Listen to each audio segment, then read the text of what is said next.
State of Survival to nie jest tylko gra tworzona przez deweloperów gry.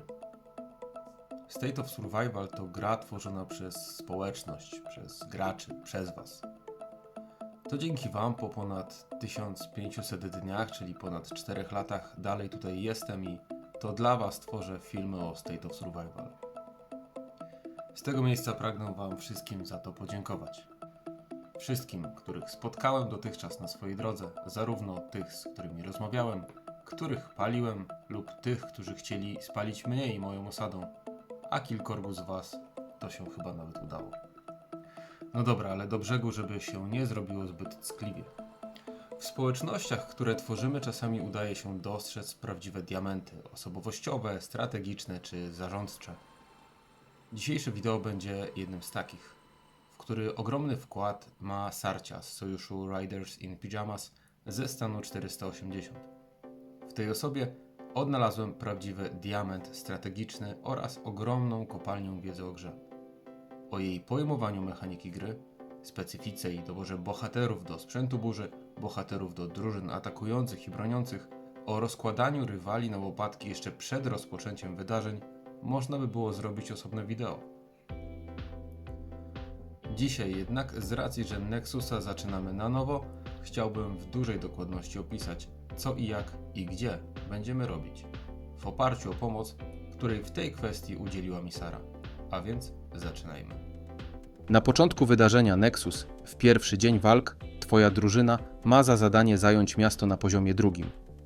To jest Wasza baza operacyjna, z której będziecie prowadzić wszystkie działania oraz tak zwana bezpieczna strefa, będąc w której jesteś wolny od wszelkich ataków ze strony innych sojuszów. Na przedmieściach miasta pojawiają się zombie, które muszą być eliminowane, podobnie jak podczas plagi. Eliminacja zombie jest kluczowa dla utrzymania bezpieczeństwa i stabilności miasta oraz w konsekwencji jego przejęcia. Gdy lider drużyny wchodzi do miasta, wszyscy członkowie drużyny muszą współpracować, aby wypełnić różne zadania i misje, które zostały im wcześniej przydzielone przez liderów sojuszu. W międzyczasie drużyna ma możliwość wysłania oblężenia na miasto. Oblężenie to kosztuje 5 punktów kondycji oddziałów, ale pozwala na szybsze przejęcie miasta. Jednak nie jest to konieczne. Z czasem miasto zostanie przejęte i tak, nawet bez oblężenia. Przynajmniej jeżeli chodzi o miasto na poziomie drugim. W wydarzeniu Nexus wokół miast występują również 4 wioski. Działają one na podobnych zasadach jak miasto na poziomie drugim.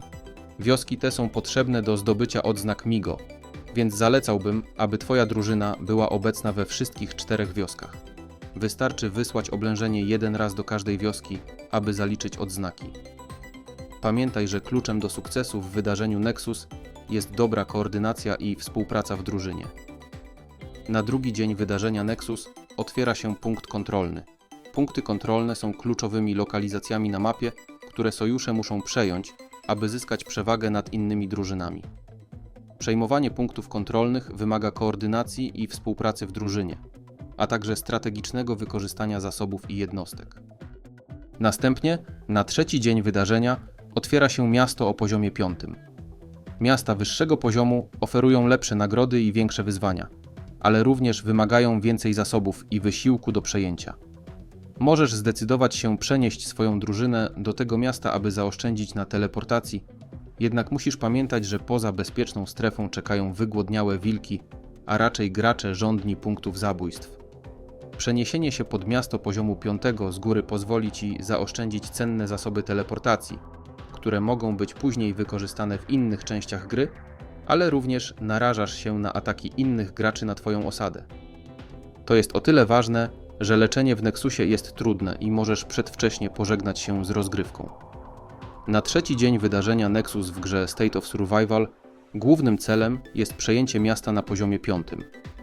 To bardzo ważny element tego wydarzenia. Walka o miasto rozpoczyna się po wyeliminowaniu zakażonych. Dlatego kluczowe jest, aby lider drużyny był przygotowany do wymarszu swojego pierwszego oddziału na przyspieszeniach marszu i unikał eliminowania zakażonych. Zajęcie miasta zależy od tego, która drużyna zbije więcej wytrzymałości miasta podczas oblężenia. W tym dniu bardzo przydają się oblężenia, które można przeprowadzić za koszt 5 punktów kondycji oddziałów. Pamiętajcie, że oblegać miasto może tylko ten sojusz, którego oddziały stacjonują wewnątrz miasta. Dlatego tak ważne jest, aby wasz lider jak najszybciej znalazł się w środku. Po przejęciu miasta na poziomie 5, podobnie jak w przypadku miasta na poziomie 2, są 4 wioski do przejęcia. Możliwe jest również przejęcie punktu kontrolnego przeciwnika, jeśli uda ci się przejąć miasto na poziomie 5. Jeśli jednak nie uda ci się to, musisz utrzymać swój punkt kontrolny numer 1. W zależności od sytuacji, albo zostaniesz odcięty przez przeciwnika, albo ty odetniesz przeciwnika. Pamiętaj, że strategia i planowanie są kluczowe w wydarzeniu Nexus. Każda decyzja, którą podejmujesz, może mieć duży wpływ na twoje szanse na sukces. Powodzenia!